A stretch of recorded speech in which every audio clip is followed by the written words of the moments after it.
খুঁজে খুঁজে পেতে একটু অসুবিধা হচ্ছিল, আমিও ভোটার স্লিপটা আনতে ভুলে গেছিলাম এবং সেই জন্য এটুকু দেরি হলো, ব্যাস আর কিছু।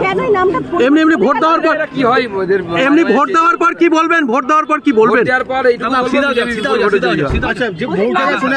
এখনো পর্যন্ত সার্বিক পরিস্থিতি কি? এখনো পর্যন্ত সার্বিক পরিস্থিতি কি? আপনার কয়েকটি জায়গা থেকে অভিযোগ আসছে বিভিন্ন রকমের, যেমন ইভিএম খারাপ। গঙ্গারামপুরে গতকাল রাতে আমাদের এজেন্টের বাড়িতে হামলা হয়েছে, তারপর সেই এজেন্ট আজকে বসেছে। গতকাল রাত্রিবেলা আমরা ভিডিও প্রকাশ করেছি, তৃণমূল নেতৃত্ব, স্থানীয় নেতৃত্ব তপনের একটি এলাকায় টাকা বিলি করছিল। এই ধরনের বিক্ষিপ্ত ঘটনা আছে। ইটাহারে হিন্দু ভোটারদেরকে, যেহেতু হিন্দুরা সেখানে মাইনরিটি, ইটাহারে হিন্দু ভোটারদেরকে ভয় দেখানো হচ্ছে। সেখানকার বিধায়ক মুশারফের নেতৃত্বে বলা হচ্ছে যে তোমাদের হিন্দু বুথ থেকে যদি লিড না পায় তাহলে পরে আগামী দিনে হিন্দুদেরকে থাকতে দেওয়া হবে না ইটাহারে।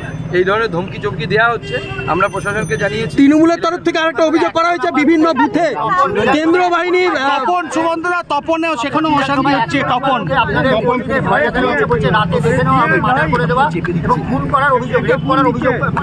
না তৃণমূল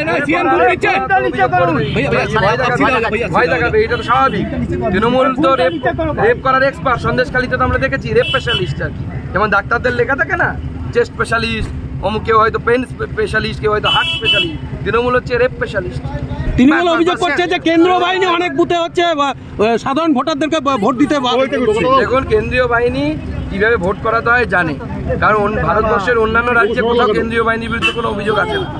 এখানেও যে অভিযোগটা আসছে সেটা